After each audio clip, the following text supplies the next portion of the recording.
In one of the earlier lectures, we talked about how moving charges produce magnetic field. And in particular, we talked about how magnetic field is produced around a wire when there is a current going through it. And that magnetic field disappears if there is no current going through the wire.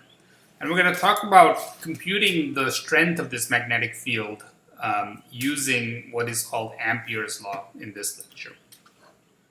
And Ampere's law is an analog of Gauss's law. So you remember Gauss's law is when you do an integral of the electric field multiplied by the normal vector of the area of a closed surface, and you do the integral over the whole surface. In other words, you add up all the electric field lines that are going in and out of that closed surface. When you do that, the net result is just charge inside. So Ampere more or less copies that law. And what he shows is that if you do an integral around a closed loop, so now it's not a surface, it's a loop. So this is the black line. You do an integral around a closed loop, and you add up the magnetic field that is around that loop, then what you find is that the net result of that magnetic field is equal to the currents going through that loop.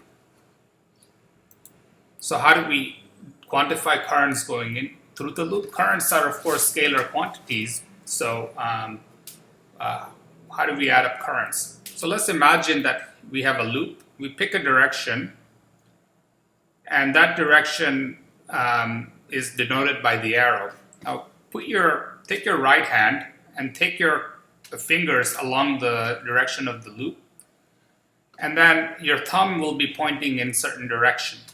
And the direction of your thumb is the direction of positive current. So you take all the wires that are going through the surface that is closed by the loop. So the whole surface here enclosed by the loop. You can really take any surface, but let's just take the flat surface inside the loop. All the wires that are going through that surface will have either currents going up in the direction of the thumb or going in the opposite direction of the thumb. And then you simply add up all the currents going up and subtract all the currents going down. So in this particular case, the currents added up will be I1 minus I2. And so Ampere's law is unambiguous in that sense, and it can compute the total current. Now, of course, you still have to compute the integral B dot ds. How do we do that? Well, let's take a couple of simple examples. So let's consider a case where you take a line element, this is the black line, and the magnetic field is always perpendicular. If that's the case, then perpendicular vectors have a zero dot product. So if you think of a little line segment ds here, that's going to be perpendicular to the magnetic field at that point, so that contribution is zero. And as you add up a whole lot of zeros, you're going to get one big zero. And this is exactly like if you were to take the dot product between two vectors pointing in different direction, the product will give you zero. Now let's consider a different case. Suppose the magnetic field is always parallel, always tangent to the curve at every point. And again, we take little segments and we multiply the magnetic field with the little line element, this denoted by the little red arrows. And let's suppose further that the magnetic field is constant at every point. In that case, what we wind up with is B dot ds is simply the product of the magnetic field times the line element. And if the magnetic field is constant, it comes out of the integral, and the integral of ds from the initial point to final point is simply length of this line segment. And so we wind up with that simple quantity. And so the path length times the magnetic field is the integral. And then there are other cases where there will be magnetic field will neither be tangent nor be perpendicular to the line element that we care about. Now let's do an example of this type. So let's consider a line segment that is a circle, and it's going through two different regions. Region on the left has a field T equals to 3, and region on the right has a field T equals to 4. So what we're gonna do is write down little line segments. Let's call them line segment A and B on the left, and line segment X and Y on the right.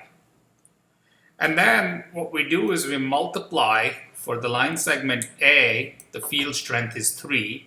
That's given here. And for line segment B, the field strength is also 3. And we we add up all the line segment on the left-hand side. Then we come to the right-hand side. The first line segment X has a field strength of 4. And then line segment Y has a field strength of 4. And we add them all up. And what we wind up with is we get half of a circle, half of a circumference of a circle, 2 pi r divided by 2 times 3, that's the field strength. And the other half of the circle has a circumference that is multiplied by field strength of 4. And together we wind up with a 7 pi r. Okay, so we've done some examples now. So now let's compute the current. Let's compute the magnetic field at this point P due to a current running through this wire.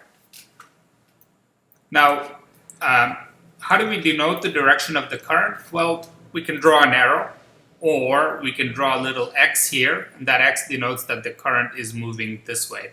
Again, if you were to look at the back of an arrow, that is, and I'm talking about Robin Hood arrow, then back of the arrow looks like an X, the tip of the arrow looks like a point.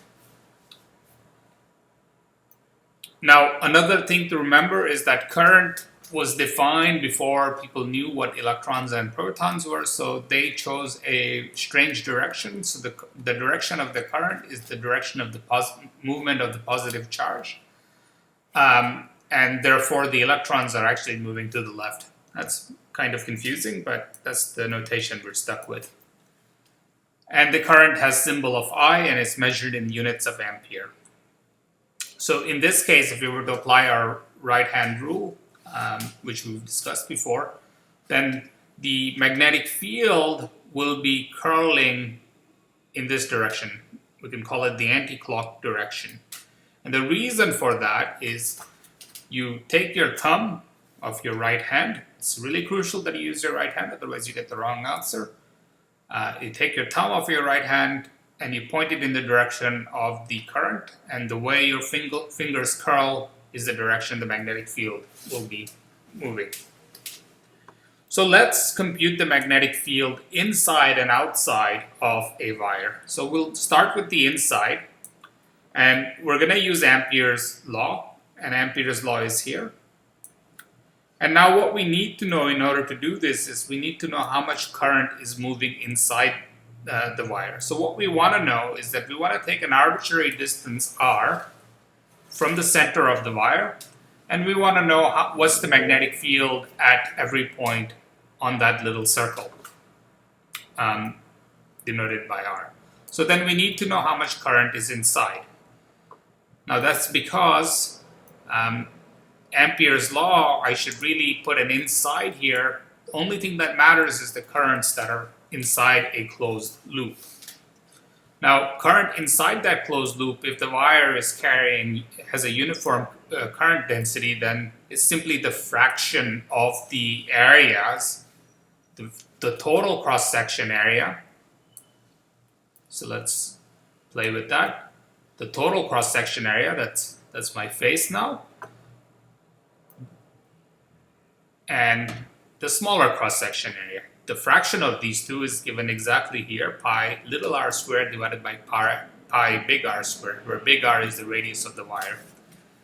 That fraction denotes how much current is going through the little circle here. Okay, so then the right-hand side of Ampere's law becomes simply mu naught times the current going inside, which is the ratio of the radii square times total current. Now, the left-hand side of the integral, since the magnetic field at every point there is going to be equal. And the reason for that is symmetries. It cannot depend on angle, it cannot depend on length of the wire. It can only depend on the radius, and therefore at a constant radius the magnetic field must be constant. So magnetic field at that point must be a constant, we call it B, and the integral ds is simply going to be 2 pi r. We can also argue that the magnetic field must point in the angular direction, and we know that because we've already seen that when we put little compasses around a wire, the magnetic field curls around it. So with that at hand, we can rearrange this equation, and by rearranging the equation we can compute the magnetic field, and the magnetic field looks like mu naught times I, that's the total current, divided by the area of the whole wire, 2 times 2 pi r squared, so that's this whole area here, multiplied by little r. So it grows linearly. It grows linearly with as you go out from the center, and we can plot that. So the magnetic field as a function of little r, going from 0 to big R, grows as a linear function, and it hits maximum therefore at big R. So now can we compute the current outside? So let's go outside the wire. I'll leave the plot up so that we can continue drawing on that plot. So again, we have Ampere's law.